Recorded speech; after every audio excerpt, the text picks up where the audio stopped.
welcome back at Church History. My name is Daniel van Niekerk, and today we will look at the history of the church in North Africa, Nubia and Ethiopia.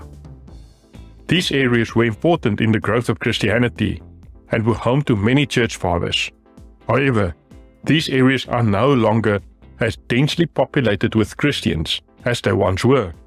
So, let us look into what happened and why the church lost control of these communities. We will look at the growth of Christianity in the Maghreb, the Majura Valley, Nubia and Ethiopia, as well as the loss and isolation of Christian communities. We will also talk about how the Islamic invasions affected the spread of Christianity in these areas. The Maghreb, which mean the West in Arabic, include what is now Libya, Tunisia, Algeria and Morocco. This region was once centered around the city of Carthage and played an important role in Christian history. The missionary work of the church fathers Augustine, Tertullian and Cyprian helped to Christianize the region. Communities of Christians grew in the cities such as Carthage, Hippo and Sirta. Even Christian learning centers were established. During the Roman persecution, the Maghreb church was also persecuted. Perpetua and the seven Felicitas were well-known martyrs. They were Roman women from Carthage who were killed for their faith during the reign of Marcus Aurelius. Despite the progress in the cities, Christianity was never a dominant religion in the Maghreb. The majority of the population still conformed to pagan beliefs. The Majura River starts in the Atlas Mountains of Tunisia, Algeria and Libya. It is the region's only perennial river and empties into the Mediterranean Sea. The river valley was part of the Roman Empire during the early Christian period. Augustine's work helped spread Christianity in this region. The valley was mostly populated by Romans and Berbers, and Augustine was a Berber himself.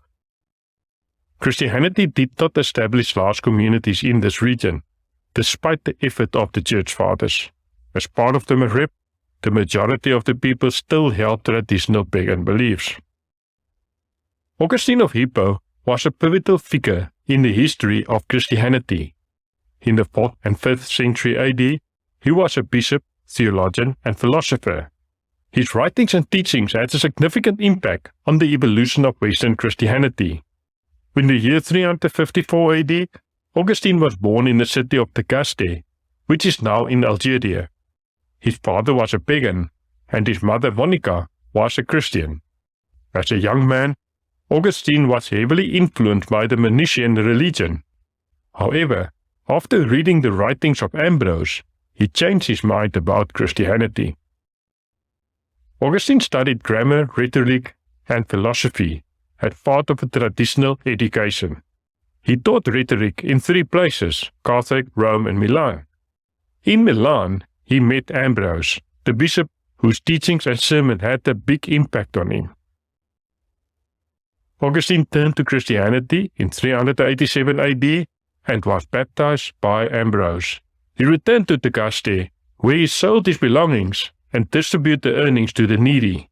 He then relocated to Hippo, where he first served as a priest and eventually as a bishop. His writings include Confessions, The City of God, and On Christian Doctrine. His teachings include the importance of grace and predestination in salvation, and he believes substantial influence on the formation of Western Christianity. Augustine witnessed the rise of barbarian invasions in his lifetime. He died in 430 AD when the Vandals assaulted the city of Hippo Regius. Augustine's library and many of his papers were destroyed when the city was sacked. However, his legacy continued and endured through his writings. The life and teachings of Augustine are still studied and appreciated today.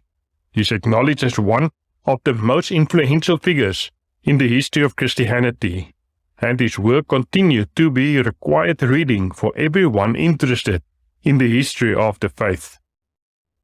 Along the Nile River in North Africa is the Nubian region.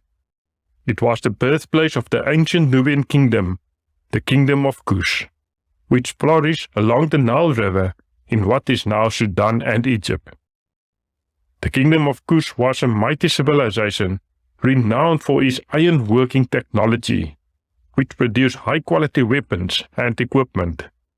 The Kingdom of Meru, which was a component of the Kingdom of Kush, grew dominant and was regarded as its capital. However, Meru fell in the 4th century AD, and the Kingdom of Nubia supplanted it. In 543 AD, King Silko of Nubia converted to Christianity, and Christianity became the state religion. The Nubian Christian Church was founded in monastic Christianity. The earliest Christians in Nubia were monks and nuns who lived in monasteries along the Nile. These monasteries were significant centers of scholarship and culture, and they were important in the expansion of Christianity in Nubia. Ethiopia has a rich and unique Christian history.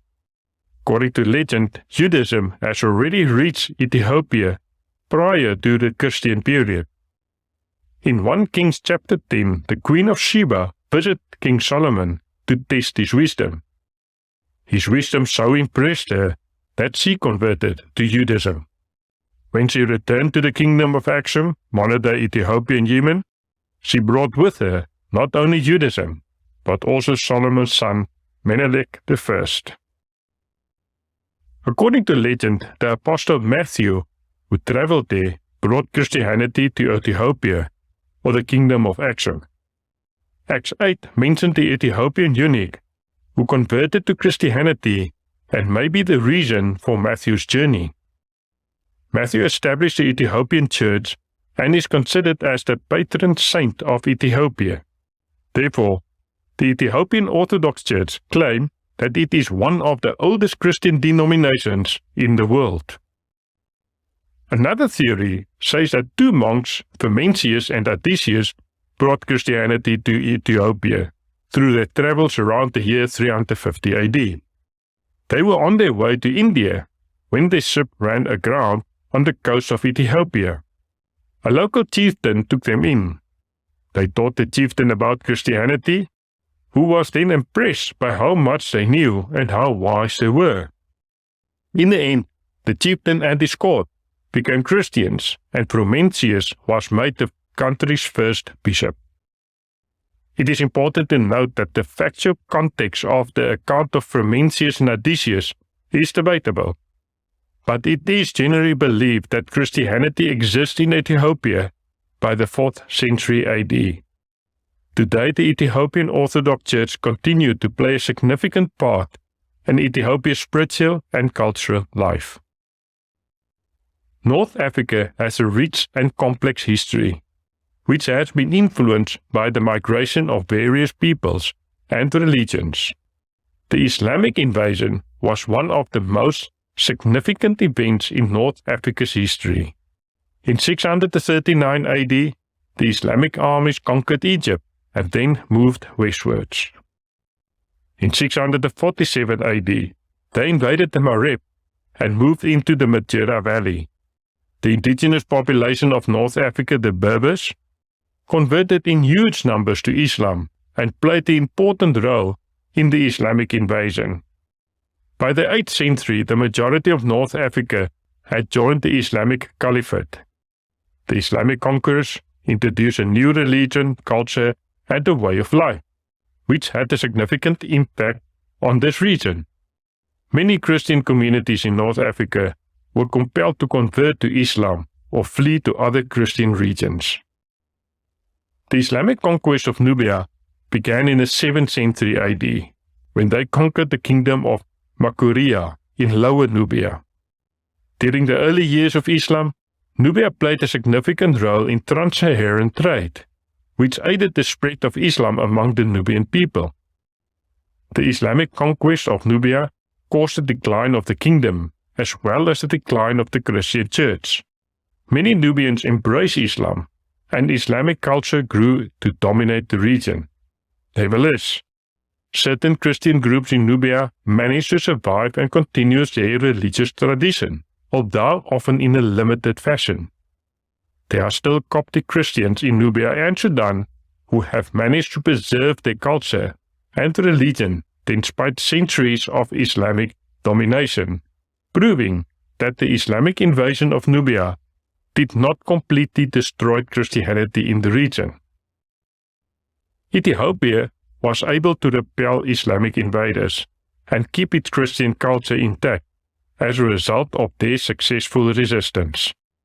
In the 7th century AD, Arab troops unsuccessfully tried to capture Ethiopia as part of the Arab Islamic invasion. The Muslim Sultanate, based in present-day northeast Ethiopia, launched a series of invasions into Ethiopia in the 13th century AD. However, the Ethiopian Empire was able to repel these successive attacks and eventually captured the Muslim Sultanate. The Islamic Sultanate, based in modern-day Somalia, launched another series of invasions into Ethiopia in the 16th century. The Ethiopian Empire likewise withstood these attacks, and the Sultanate was ultimately overrun by the Ethiopian Empire. Despite the rise of Islam, the Ethiopian Church has remained a major institution in the country and continued to play a central role in the country's religious culture and political life. In summary, we saw that North Africa, Nubia and Ethiopia had the important part in the early growth of Christianity.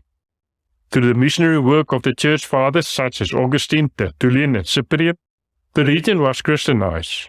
However, Christianity never became the dominant religion in North Africa, and during the Arab conquest of the 7th century AD, many villages switched to Islam.